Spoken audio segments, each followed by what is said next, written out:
What's going on, game players? How are you, brothers and sisters, doing? Oh, man, we got a special guest in the building, a returning guest.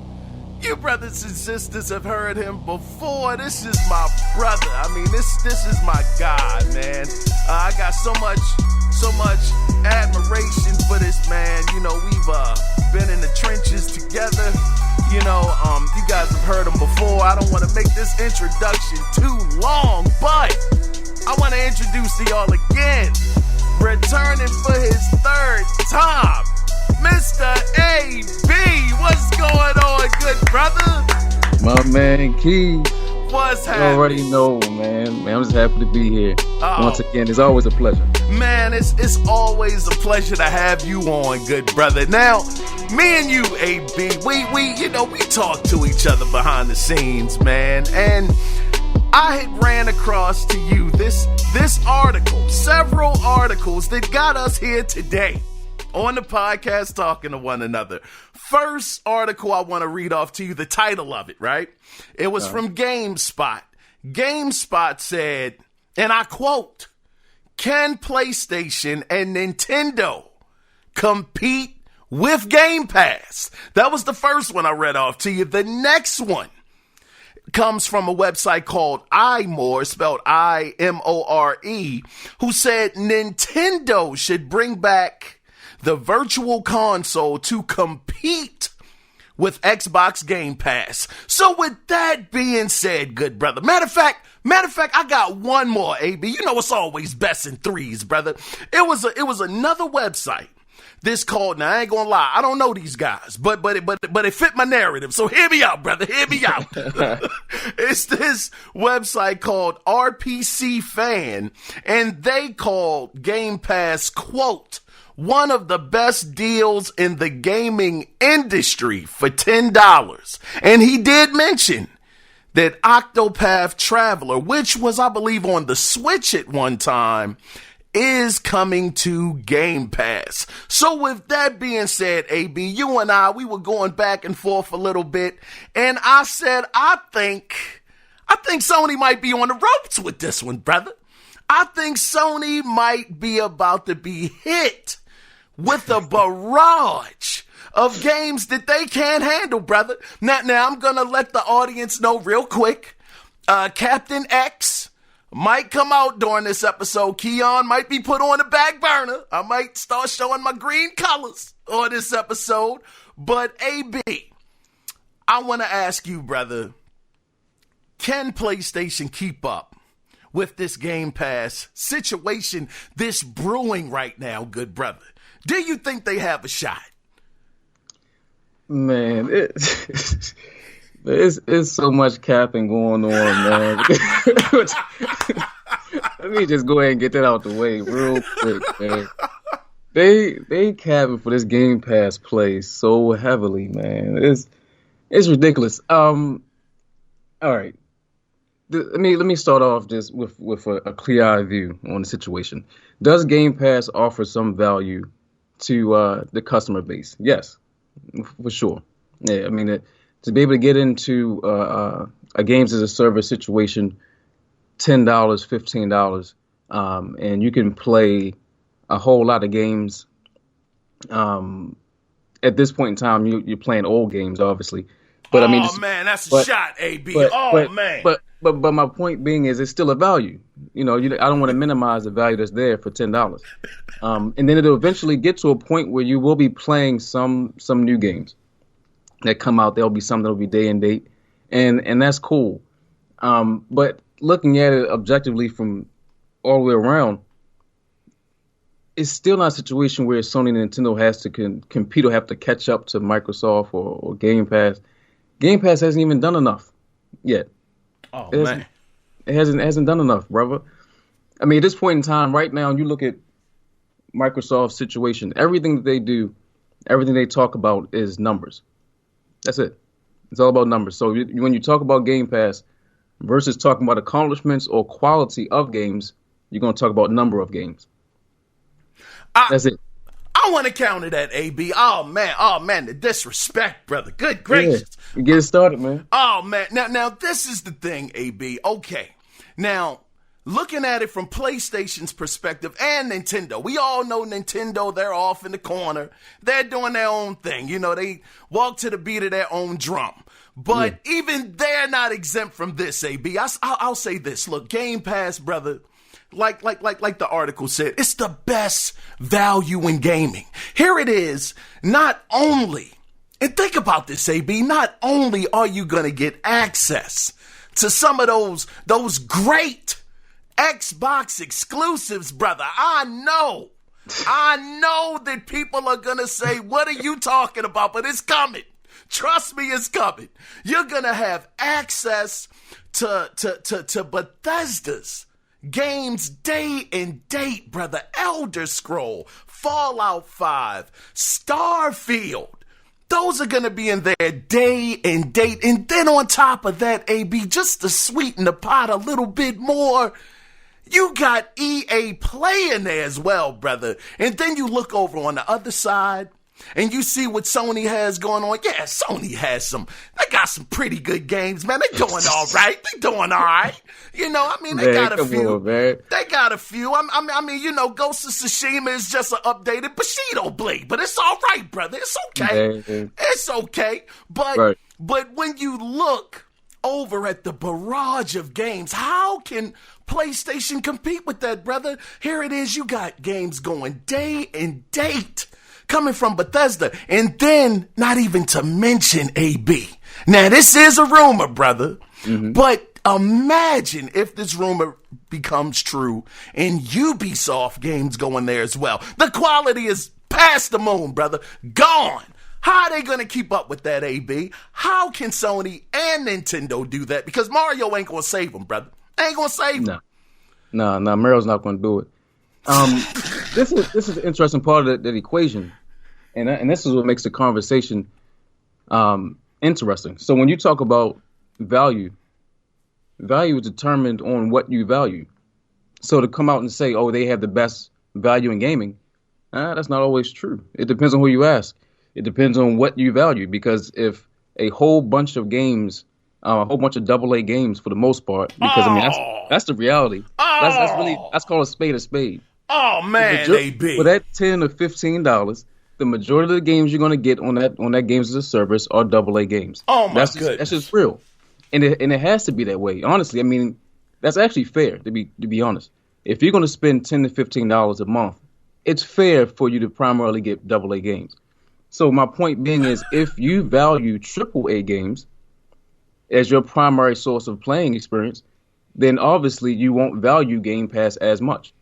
And so it's just what you value. You know what I mean? So it's kind of tough to just go out and have a blanket cap statement of, oh, what's the best value in gaming? Nah, not necessarily. It depends on who you ask. I mean, now I do hear you. It's definitely subjective, right, AB? Like you said, it depends on your taste. It depends on what games you actually value as a gamer. But when you think about it, AB, just think about this list, brother. The brand new Doom. We know that's AAA, brother. Starfield. I know I mentioned it before. I know I did.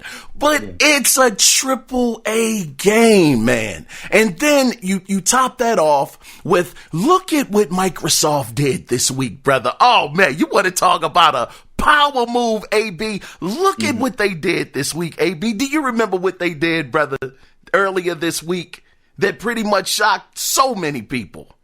On the Microsoft side, what they do? What they did know. What they did, brother, was they put Outriders in Game Pass day and date, brother. That means that PlayStation gamers, right? Let's say they wanted Outriders. They wanted to support People Can Fly. You know, that's one of my favorite studios, AB. Bulletstorm all day. Hashtag Bulletstorm sequel, please. We know that the PlayStation fan base, they're going to have to pay $70 for that game, AB. Whereas a person that has Game Pass, they're sitting pretty at $10 to $15 a month. Right. Matter of go ahead, AB. My bad. I cut you off. Oh, no. I was just agreeing. I was saying right. Yeah, now this is the thing that now I've been hearing this too, AB, where people have been saying that Game Pass, you'll have to pay that $10 or $15 a month, in order to play those games, which equals up to, my math isn't great, AB, but like 120, somewhere around there a year. Right.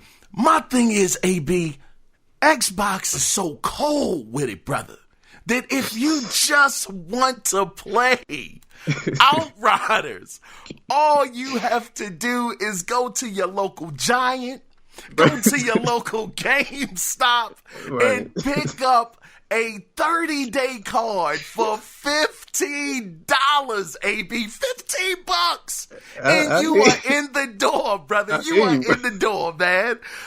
Once again, AB, I have to throw the ball back to you in your court, good brother. How can PlayStation compete with that, my good brother? I hear you, bro. But you can definitely go to your local Pizza Hut and go and go. Oh man! My man said he went to Cheesecake Factory and went and picked up a Game Pass card. Oh man! No, I hear you, brother. They have definitely made it widely accessible to be able to enter into Game Pass. And that brings me to my other point, man. Yes, sir. At this point, they have diminished, and this is my primary issue with the whole Game Pass thing. Okay. They have absolutely diminished and undermined the value of the console. They don't care about the console at all. So while yes, the accessibility is extremely high, you can play it from absolutely anything. We didn't see people playing Game Pass on refrigerators with screens on. Oh man, my brother said a Frigidaire. Oh man. So I mean, it's a lot of accessibility, but it is undermined. There's no value for the console, and I mean, at this point, your boy Phil the Pill Spencer. Oh man! I like that. He wouldn't even mention the Xbox name.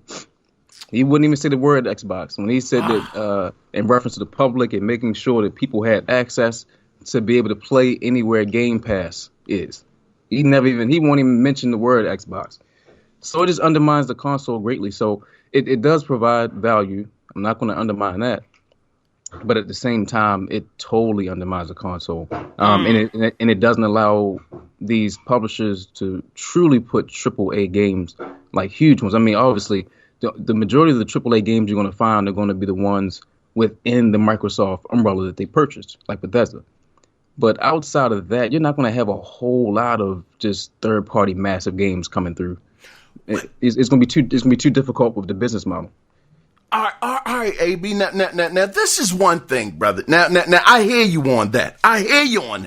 What I want to do real quick, AB, since we're talking about, AAA games and these different publishers, developers, because we all know that Microsoft, they have to filter it through to them in order to get these deals, right?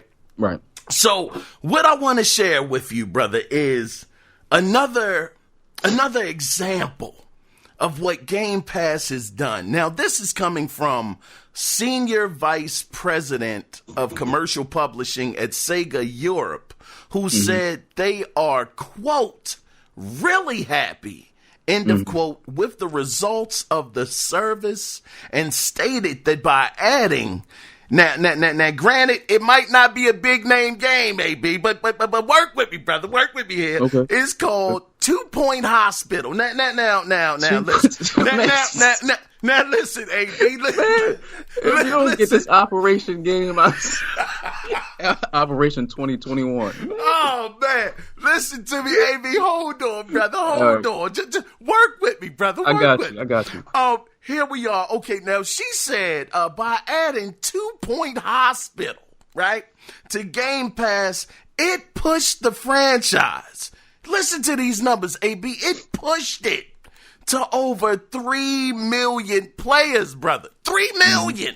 And And then the thing about it is, AB, let's say those 3 million players, they probably would have never got for this 2-point hospital game. My goodness. They wouldn't have, right? Yeah, let's just say that they have DLC for the game, AB. Some add-ons to the game, AB.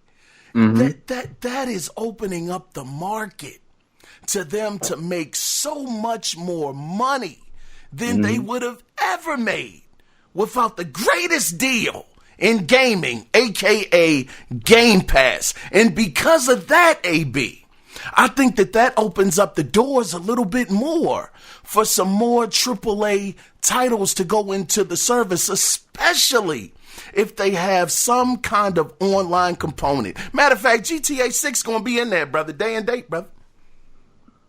It's going to be in there, brother. We going to see about that, brother.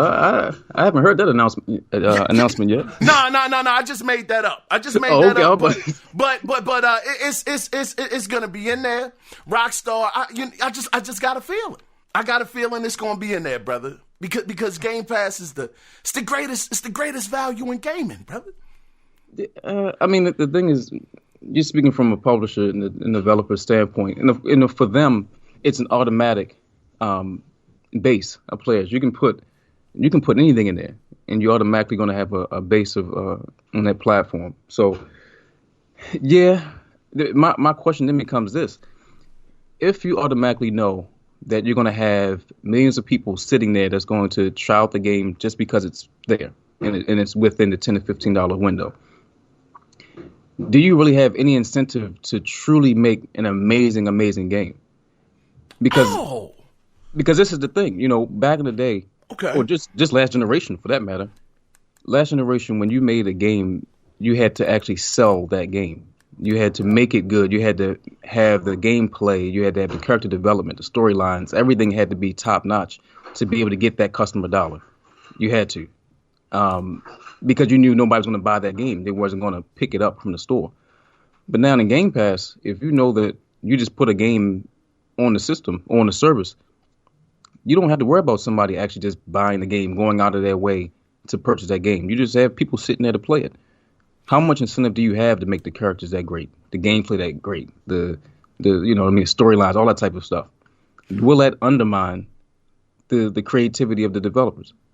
You know what, AB? That's fair. That's a fair question, brother. And what I would say to respond to that is Game Pass is only as good as the games that are in the service. Disney Plus is only as good as the content. You know, that goes with any of the services. If the content ever becomes in question and people become unhappy with the content, just as much as me, AB, people will get up out of there. They'll take their automatic pay, plan away or whatever. The automatic pay every month from it. They'll be like, nah, I quit. I canceled it and it's over. They can't afford to, AB. They can't afford to just put any kind of game in there just because it's Game Pass. Because if they do that, and then you know how gamers are, brother. Once we smell any inkling of blood in the water, we dive on it like piranhas, man.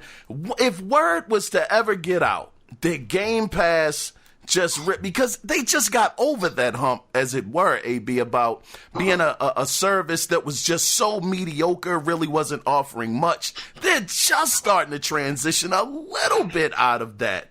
But if it ever got to the point where people looked in Game Pass and it was truly nothing there, then that service would be not DOA because it would have already arrived, but people would leave in a major exodus, AB. They would be gone. They'd be gone right away, so they can't afford to do that, which is why, once again, I think that's why they bought a Bethesda, and are still looking for other publishers as well. I don't know about publishers, but developers, which I don't think they really need. They got 23 already. How many more do you need? But they're still on the hunt for that. So they have to keep that quality up.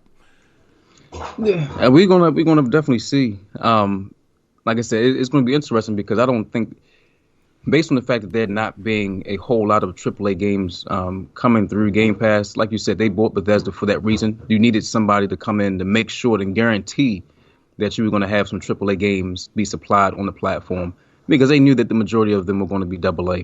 And it's going to be fine. I think it's going to be some developers who are truly going to eat that wouldn't eat under normal circumstances, because, like you said, they have a base of customers that they can put their games in front of that typically would not get in front of people. And like I said, it's going to be a win for a good amount of developers, because, I mean, you look at it, the majority of developers are just AA. The majority are not AAA developers. That's kind of fair. Yeah, I see what you're saying with that. So they had to guarantee that there was going to be some AAA content on it, and they got it through Bethesda. But like I said, I'm not mad at it. Like I said, there is some value there.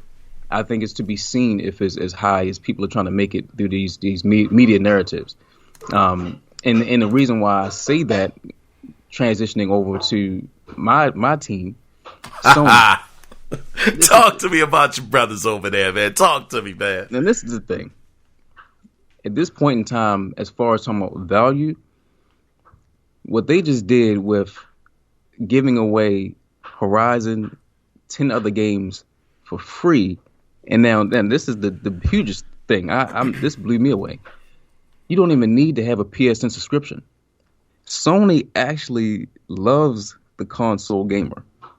So they say, if you own our console, we will reward you just for owning it. We don't need no more money from you. So if you own a PlayStation 4 or 5, we're going to give you free stuff just because. Yeah, I mean, you name somebody that has done that. Then on top of that, you name me a game on Game Pass that's as big as Final Fantasy VII Remake, which they just gave away for free just for being a PSN subscriber. Oh, that's easy, brother. I got one for you, AB. And I'm not even done yet. I didn't even get to Horizon. Oh shucks. Okay. You still got ammo in the clip. Okay, yeah, brother. We didn't even go to Horizon, which is coming out. We didn't talk about all of the games that come in the PlayStation Collection that's free for PlayStation 4 and 5 users. So if you want to go into your old collection bag and play Fallout 4 for free, Final Fantasy 15, Days Gone, Last of Us, Arkham Knight, I mean, we can Monster Hunter World. We can go on. So when you're talking about value, Sony's definitely competing very well in that space. Now that's the thing, AB. Now see, I'll give you that, AB. I give that to you, brother. That's a fair point. They definitely gave away. I gotta give them kudos. Final Fantasy VII Remake. Well, you did have to be a PSN subscriber for that one, but giving away Ratchet and Clank the month before, as well as Horizon Zero Dawn being given away next month, along with 10 other games being given away, 4 of them being VR titles, which is, that's pretty heavy. I'll give them that. That's not bad at all. That deserves some applause. I give them that. But my thing, AB, is in the long term, long run. The long run. Right now, AB, as it stands, Game Pass is offering over 300 games. And that's not just double A's, AB. They got 2K21 in there right now. They got Madden in there. Granted, I understand someone could say that the new Madden is on the horizon. It'll be out in a couple of months. I get it. But they are in the service, as well as Jedi Fallen Order. That's a AAA. As well as all of the Bethesda games, the lineup. Yes, they're old right now, but new games are coming. They're going to be coming into the service. That's the part that really makes me wonder, can PlayStation keep up? Because right now, yes, they're giving away these great games. They are older, some of the games. So, Final Fantasy VII Remake was not that old. That was only a year. Not even a year old. So that's great. But going down the line into the future, and I know that Microsoft has been very, very, very sketchy at best lately.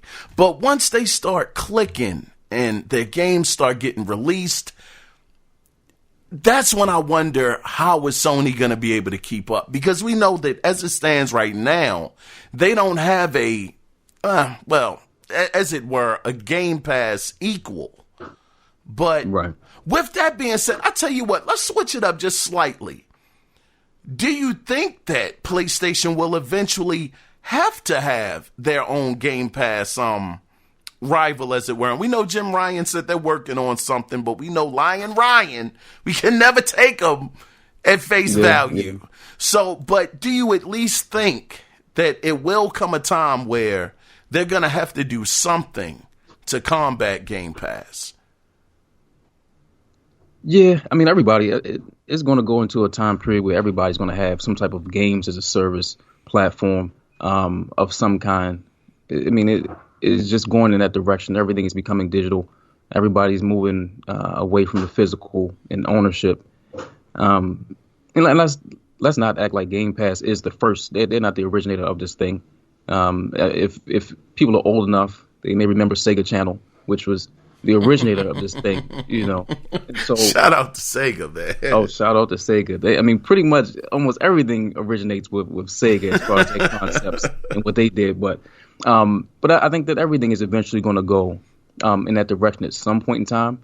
I don't think that Sony, no Nintendo have to make any knee-jerk reactions just yet in response to what the Game Pass thing is doing. Mm-hmm. I think PSN is a great platform, as we've already seen how they've been giving things away. So they've been utilizing what they have in their arsenal to be a conduit to dispense their product and content to the masses, whether it be paid or free. So I think it's just more of a wait and see time. And I got a question for you as well. Sure, AB. I'm gonna get back to you on it because I don't want to stop the flow of what you were saying, but yeah, I just think it's a wait and see. Don't do anything rash right now. Game Pass needs to get off of its feet in the sense of where it's people are like, oh my God, I gotta get Game Pass. Like, it's really a thing. It's not just a concept or a theory of how the potential can be, but once the potential is realized, then we have a conversation. But for right now, I mean, at this point, everybody's talking about Outriders coming to Game Pass, and that's the big thing, like Outriders. And I don't know if you played that demo, but I played it. It didn't really move me that much. So if that is the big talk, Outriders, that's not enough yet. I hear you, AB. Well, let me ask you this, brother. What would make AB, what would make you say, you know what? Game Pass, this thing is really taking off. I like what they're doing over there. I might even consider getting it. What would it take for AB to consider? I'm not saying buy it, brother, but Right. What I'm saying is to consider buying Game Pass. What would it take for you, brother? Because I know you are heavy into the PlayStation cap, brother. What would it take for someone like you to look over at Game Pass and at least say, I'm a little tempted. I'm thinking about it. Game Pass would have to have something exclusive. For me being, and you know where we come from. We come from console gaming. Yes. And so we're about the IPs, the content. It has to be exclusive. I can't find it anywhere else. So you know, that's where we come from. Where when you wanted to play Mario, either you got a Nintendo or you didn't play Mario. That's right. If you wanted to play a Sonic game, either you got a Sega or you didn't play Sonic. Period. That's all there was to it. And so that's my position. Game Pass has to offer something that I can't get anywhere else. And that's the reason why I love Sony and what they do so much. Because if I want to play Last of Us, I literally can't go anywhere else to play it but on that console. So if I want to play Spider-Man, I literally can't go anywhere else. And so if Game Pass wants my attention, if it wants my dollar, then it has to provide me with something I can't get anywhere else. Now, the thing that, like I said, undercuts and undermines the entire process is that Game Pass is to be everywhere. That's it. There's no reason for anybody on PC, you know, to get an Xbox. There's no reason for a person who has a mobile phone to get an Xbox. So it's not. They kind of, the whole entire idea of what they're doing puts them in a position where they can't get my dollar. If you see what I'm saying. I do. Yeah, that's one of the things that I've said for quite some time, and just being honest, about it, is I think that that's where Microsoft, they did shoot themselves in the foot. Once they start putting everything on PC and all of that, man, this is so unprofessional. Y'all know this is unprofessional productions. Pardon me.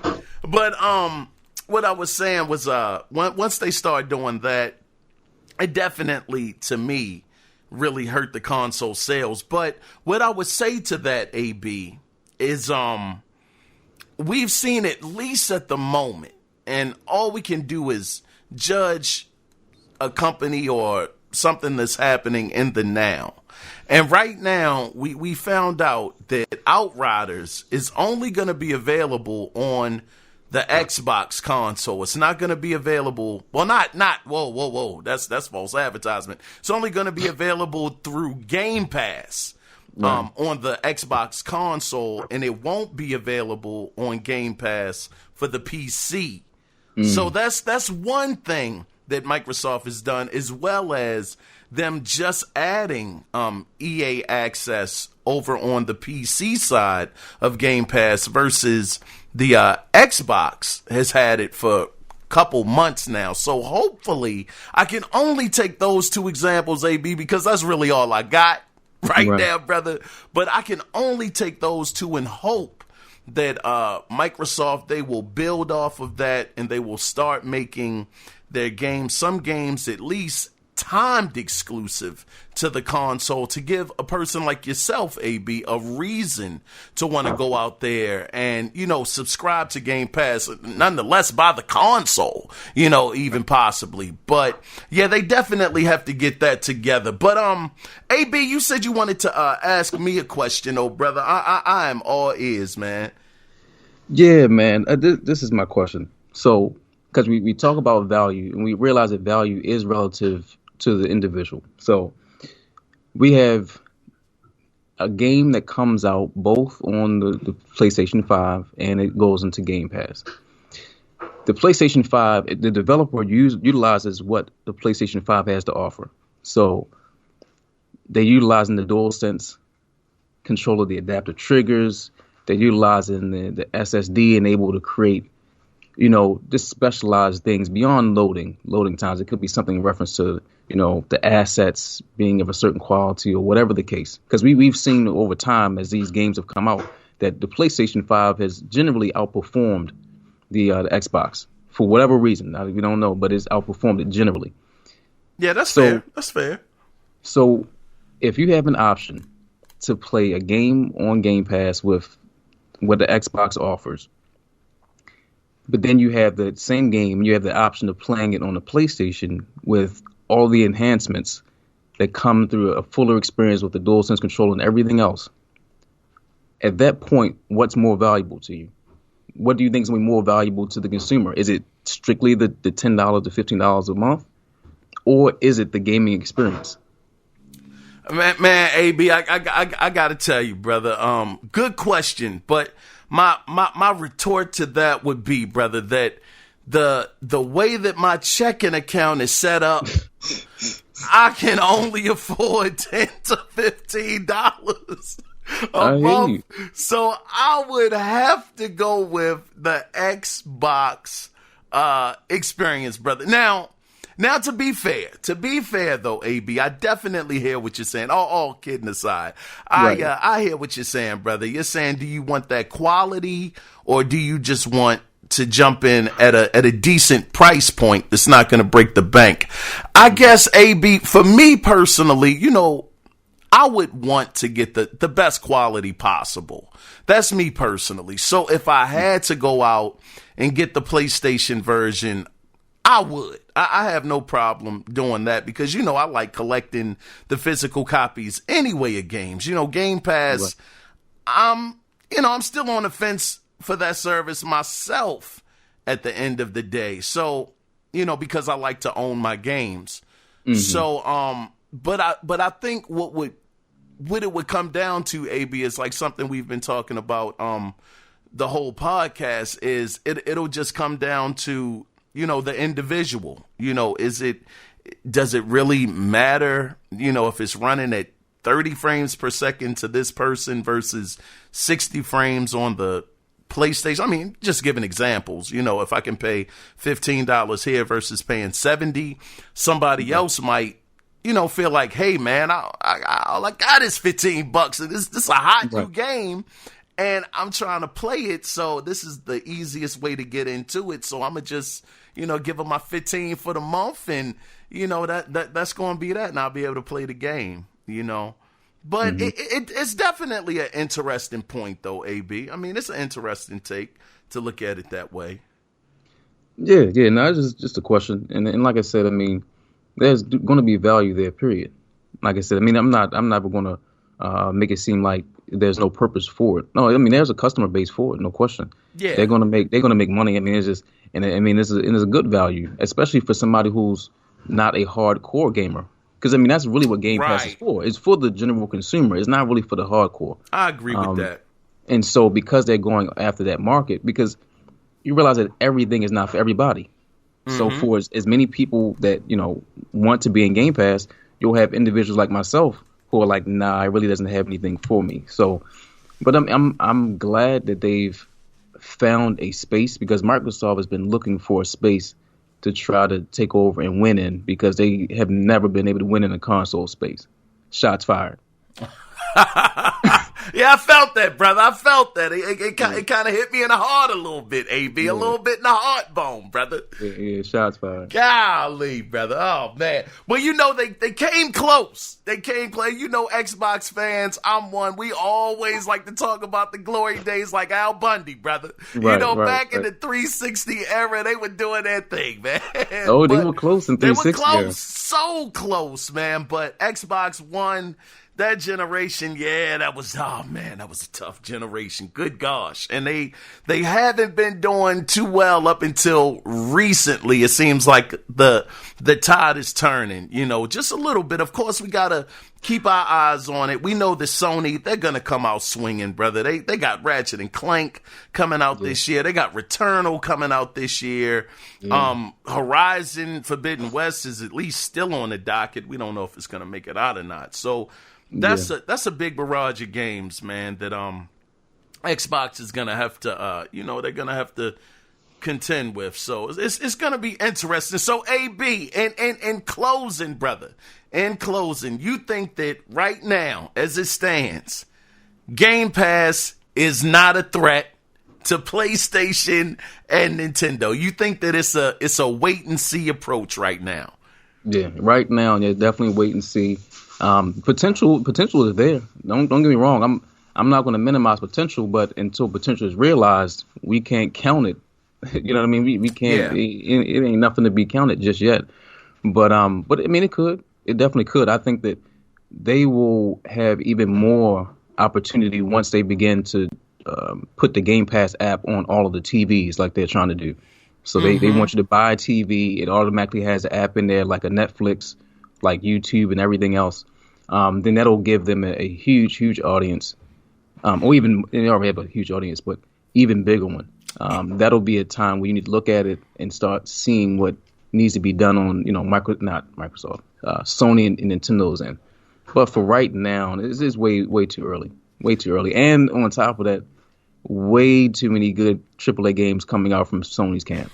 It's just way too many, and we're talking about. They still talking about up to 2022, 23. They got games lined up. Sony is going to be on a tear, brother. They are going to be a problem, man. Because usually we're used to Sony taking at least a year, 2 years to start to kind of get their games in motion. But they've started out the gate, man. I mean, Demon Souls and Spider-Man Miles Morales, and then you're talking about all of the other games we just mentioned just a couple of minutes ago. It's going to be a problem, man. And what you said, AB, is interesting too. The TVs, I'm still not convinced, because I got to give them their credit. PlayStation tried it first. Remember they had that app on the TVs maybe a couple of years ago, and they just stopped because they weren't getting really too much attention, not a lot of traction, and they stopped. PlayStation has been at this actually a little longer than Microsoft. Actually, dating back, I believe, to 2014, somewhere around there. And they've just been having a hard time finding traction. But Microsoft, they had almost 20 million subs. At least I heard 18 million at least at the moment. So, yeah, they're off to a good start versus Sony, who has about 4 million, I believe, in the service. And they started about 3 or 4 years prior. So, bang, shots fired back at you, brother. I heard it coming. Nah, my I heard man. The click clack. AB, brother, it was so great having you on here, man. Thank you so much for being here, brother. It's always great to be able to talk to you and have these conversations. And I agree with you, brother. It is still it's a wait and see for me too. I mean, right now, they have Bethesda. They have their other studios that are, working on things. Ninja Theory, I think, Senua's Sacrifice is going to be amazing. But it is, it looks good, man. But it is TBD. We're going to have to wait and see, man. But AB, before we get up out of here, brother, is it any last words did you want to say to the audience, brother? Just once again, happy to be here, man. It's always a pleasure coming through, being able to chop it up, with the audience and everything. Like I said, if anybody wants to connect with me on a PS5, holler at your boy. My gamer tag is first and foremost, so it's FIRSTAND, the number 4 MOST, all one word. And man, just reach out to me right now. I think. What am I playing right now? That Wolfenstein 2. So I'm playing some old games. I'm in my collection bag right now. So. Excuse me, AB. Is that a Bethesda game, my brother? It is, man. I'm loving it. And that's the thing. Man, you know what? Real quick, the Bethesda move and acquisition. I really didn't play a lot of Bethesda games, so it really didn't hurt me all that much. But I will say they have at least about 2 IPs that I really, really enjoyed. So, we'll see how it goes, but they got some joints. Yes, indeed, man. AB, it's always a pleasure again, brother, to speak with you. And thank you so much for being here, man. Really, really appreciate it. No problem. Absolutely, man. But before we wrap it up, if you have any questions or opinions on this episode, feel free to reach out 2 different ways. You can either call in at 443-216-9934 and let your voice be heard, or you can email the show. And the email address is theanalogcirclepodcast@gmail.com. I was your host, Kiaun Mitchell, joined again with my co-host, AB. And I guess that is the end. And I will see you guys tomorrow for the next episode of the Analog Circle Podcast. So with that being said, until next time, get out there and play some games and enjoy yourself.